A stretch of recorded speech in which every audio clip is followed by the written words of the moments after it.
Hello and welcome to Disney Mania. I'm CruellasFurCoat and this is episode 3 on Sunday the 3rd of September 2011. Now I've got some pretty big news coming up this week, loads of stuff from Walt Disney World and Disneyland, but the biggest news of the week is obviously from Aulani, the new resort in Hawaii, the new Disney resort, and this opened last Monday, the 29th of August, at 6:30 AM Hawaiian time, when the first guests were let into the resort. The Disney Parks and Resorts chairman, Tom Staggs, was on hand to greet the guests, the first guests arriving on this historic day in Disney history. And it looks like a really fantastic resort. I'd love to visit. If you checked out all the videos, they've shown the construction, everything on YouTube and stuff, you can have a look, and the water areas just look fantastic, the pools and everything. And believe it or not, under an hour after opening, there was actually a rainbow above the Aulani Resort, which is pretty spectacular. So that's really nice. You've got a picture of that on the Disney Parks blog if you want to check that out. But yeah, that's some pretty big news for this week. And that is in full swing now, the Aulani Resort in Hawaii.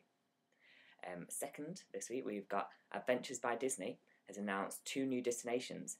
Now, if you don't know what Adventures by Disney is, it's their kind of family-friendly adventures to exotic locations around the world, countries all around, but they've got that special Disney touch, so it's not just a regular holiday, and you go on excursions and journeys and trips and everything. Really great.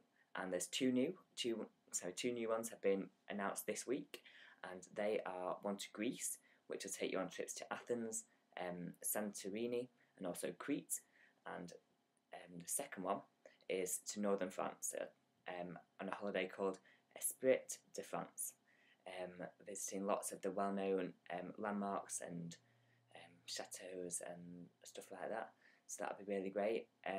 These holidays are great if you want to have a Disney vacation, but you're not really a fan of the parks. Then these Disney vacations are absolutely fantastic.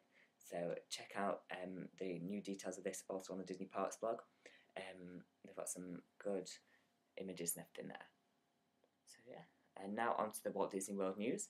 You may remember, if you watched episode 2 last week, that there was a new baby elephant born at Disney's Animal Kingdom, and he was named this week. He was called Jabali, and that translates into Swahili, and it means strong as a rock.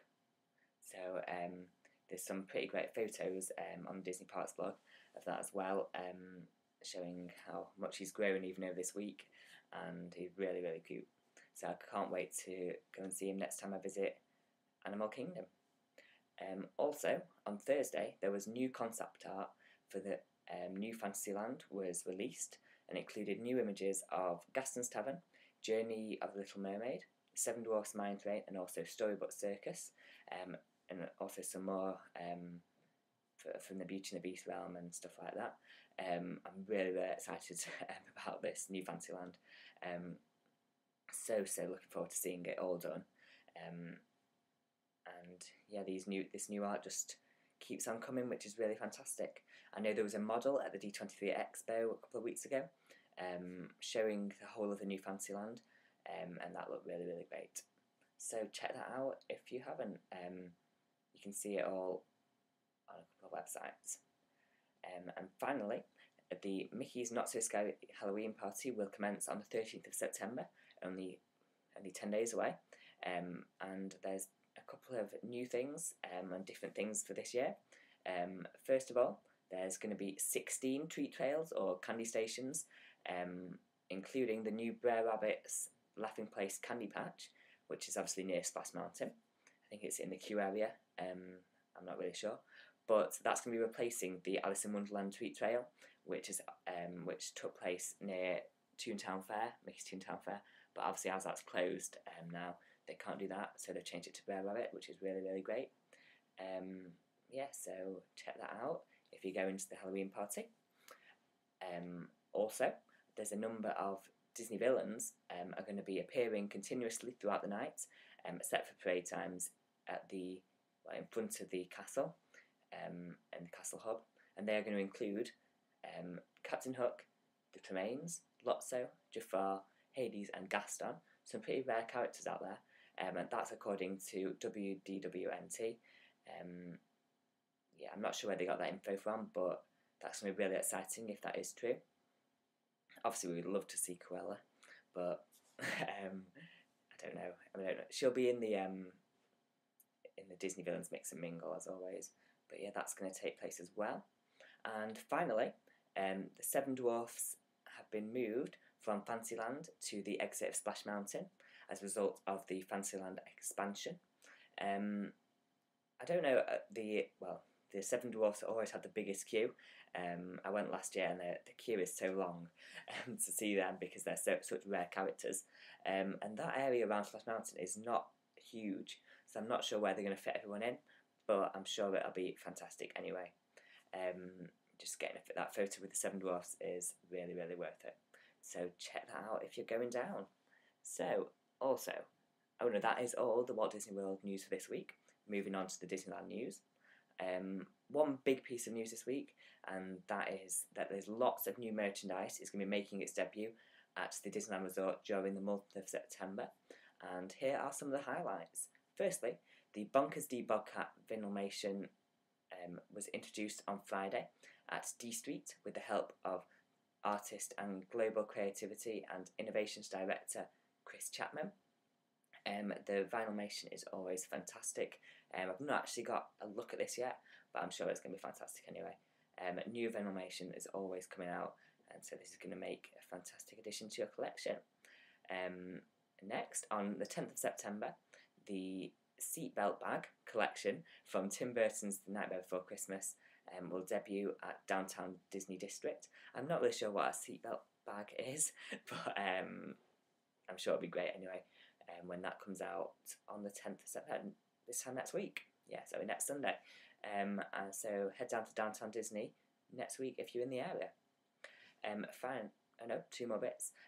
Jim Shaw, the Disney artisan, will be on hand at the Disneyland Resort during the weekend of the 17th and 18th of September.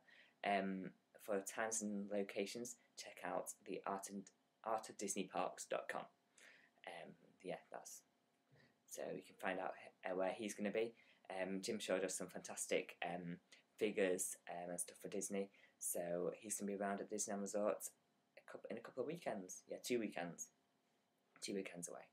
And also that weekend, the Disney artists Brian Sandall and Tim Woolweber will be introducing their array of Halloween merchandise, and also there's going to be some Nightmare Before Christmas merchandise out there too. The Halloween merchandise from Disney is always incredible, and so check that out. And yeah, Nightmare Before Christmas is always some stuff coming out from that. And yeah, so as you can see, I'm wearing my Nightmare Before Christmas t-shirt here as we are getting close to Halloween. I'm really, really excited. So yeah, that is all the the Disney Parks news for this week. And finally moving on to the movie news, and one bit of news this week, and that is that at the D23 Expo a couple of weeks ago, the Tron actor Bruce Boxleitner, I'm not sure if that's how you say it, but was asked about a third film in the series, and he mentioned that it's a go. So that I think that's indication that a new Tron film is in the works, but he also mentioned that it won't probably hit theatres until 2013. But if you're a big fan of the Tron movies, I do quite like them, then you're going to be really excited about that, I'm sure. Yeah, so there's been no official announcement from Disney yet, but I'm sure it'll come around pretty soon, and they're really going to hype up that because of the success of Tron Legacy last year. I know it wasn't one of the best films ever, not one of the best Disneys, but it was still pretty good. So that is all the news for this week, and now we're going to move on to our Disney icon. And the Disney icon this week is Tom Staggs. Now, I mentioned him before, and he's the current chairman of Disney Parks and Resorts. And let's have a bit of a biography of him. He joined in 1990, joined Disney then, and he was a manager of strategic planning, and he soon became senior vice president of the same division in 1995. He then rose to executive vice president and chief financial officer in 1998, and then became senior vice president in 2000, a position which he kept for 10 years. until on November the 11th, 2009, it was announced that Staggs would trade places with Jay Rusula, who was chairman of Disney Parks and Resorts at the time, and that would take place on the 1st of January 2010, last year, and that happened, and that means that Staggs is now in charge of all Disney parks, also the cruise line and the Disney Vacation Club, and he makes all the big decisions. Everything comes back to him, and that's one of the top jobs at Disney, really. All the Imagineers and cast members and everything, he's in charge. And it has also been rumoured that Staggs will one day become president of the Walt Disney Company, which would be really interesting. I think he's really great. He did this video at the D23 Expo about him becoming the different cast members. Check that out. I think Inside the Magic have got that. If you've not seen that, it's really, really funny. I'm sure you can check it out on YouTube. But he's a really great guy. As I mentioned, he was at the Aulani opening on Monday, and he's really great. So yeah, that is our Disney icon for this week, Tom Staggs. And as always, if you've got a Disney icon that you would like to be mentioned in a coming episode, then just give me a message and I will try and fit them in.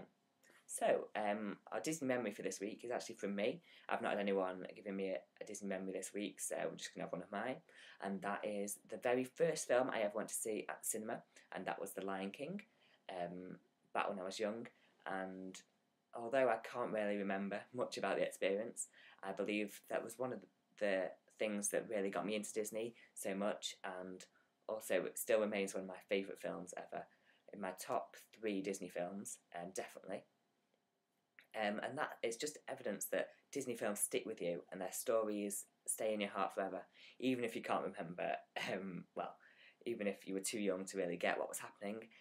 That animation and them songs and that music was just so fantastic, and Disney just always produces them so well. That is one of my top Disney memories from when I was younger, seeing The Lion King, and that's really, really great. So if you've got a Disney memory that you'd like to be mentioned on the show, I know we had the Glim Reapers last week, and so if you've got one that you'd like to mention, just send me a message and I'll try and fit it into an upcoming episode. Okay, so they are the 2 features for this week, and they're just a couple more bits of information about me. I'm now on Twitter, so I mentioned this last week. So if you're also on Twitter, follow me at CruellasFurCoat, and I know some of you are following me. I'm following a couple of you as well. But yeah, I'm just kind of getting into it. I'm sure I'll start tweeting a bit more soon. But yeah, any new information, I'll try and fit that on there. And also, my 100 subs competition is going to be hopefully pretty soon. I've now got 90, meaning, well, at the time of filming, I've got 90. And I need 10 more, obviously, to get to my 100. And there's going to be Disney DVDs and hopefully some Blu-rays in there as well. If you want to win them, just keep subscribing. Please just subscribe. Yeah, so that is Disney Mania, episode 3 for Sunday the 3rd of September 2011. I really hope you enjoyed it. This from me, CruellasFurCoat, and I will see you in my next video. Thank you.